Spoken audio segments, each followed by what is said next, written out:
27 വർഷത്തിന് ശേഷം ഡൽഹി ഭരണം തിരിച്ചുപിടിച്ച ബി.ജെ.പി. അരവിന്ദ് കെജ്രിവാൾ, മനീഷ് സിസോദിയ ഉൾപ്പെടെയുള്ളവരെ പരാജയപ്പെടുത്തിയാണ് ഡൽഹിയിലെ ആം ആദ്മി പാർട്ടി ഭരണത്തിന് ബി.ജെ.പി. അന്ത്യം കുറിച്ചത്.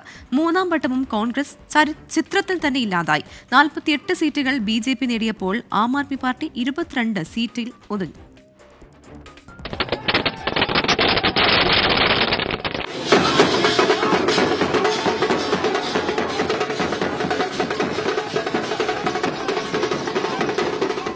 രാജ്യം ഭരിച്ചിട്ടും രാജ്യതലസ്ഥാനത്തെ ഭരണം പിടിച്ചില്ലെന്ന പരിഹാസം ഇനി ബി.ജെ.പിക്ക് കേൾക്കേണ്ട. ഡൽഹിയിൽ ഇരട്ട എഞ്ചിൻ സർക്കാർ എന്ന ബി.ജെ.പിയുടെ സ്വപ്നം ജനത നെഞ്ചിലേറ്റി. ഡൽഹിയിൽ ബി.ജെ.പിയുടെ ഏറ്റവും മികച്ച പ്രകടനമാണിത്. വിജയമുറപ്പിച്ചതോടെ മുഖ്യമന്ത്രിയുടെ കാര്യത്തിലും സർക്കാർ രൂപീകരണത്തിലും ബി.ജെ.പി. ചർച്ചകൾ തുടങ്ങി. പർവേഷ് വർമ്മ, മഞ്ജീന്ദർ സിർസ, വിജേന്ദർ ഗുപ്ത എന്നിവരുടെ പേരുകളാണ് മുഖ്യമന്ത്രി സ്ഥാനത്തേക്ക് പരിഗണിക്കുന്നത്. भारतीय जनता पार्टी के कार्यकर्ताओं ने पिछले 2-2.5 साल से लगातार अरविंद केजरीवाल को एक्सपोज किया है, उनकी करप्शन को, उनकी बैड गवर्नेंस को, और दिल्ली की जनता ने ये मन बनाया है कि इस बार सत्ता परिवर्तन करनी है और भारतीय जनता पार्टी पूर्ण बहुमत से दिल्ली में सरकार बनाएगी.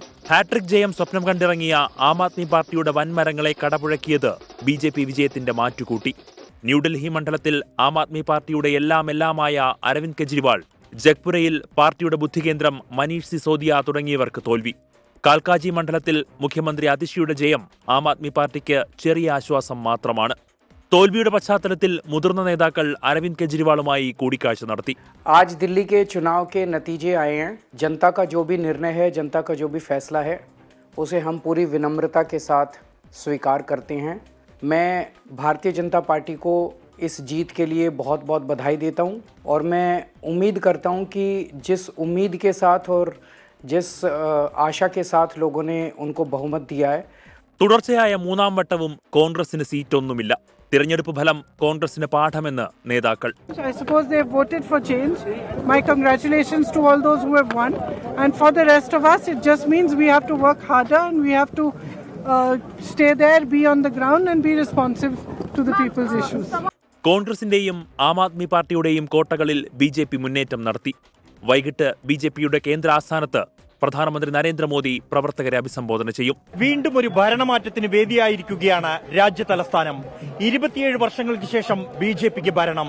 പിറന്ന മണ്ണിൽ ആം ആദ്മി പാർട്ടിക്ക് കാലിടറിയിരിക്കുന്നു. ദീർഘകാലത്തിന് ശേഷം എക്സിറ്റ് പോൾ സർവേകൾക്ക് വിശ്വാസ്യത വീണ്ടെടുക്കാൻ കഴിഞ്ഞു എന്നതാണ് ഡൽഹി തിരഞ്ഞെടുപ്പിന്റെ മറ്റൊരു പ്രത്യേകത. ബൽറാം നെടുങ്ങാടി, 24 ഡൽഹി.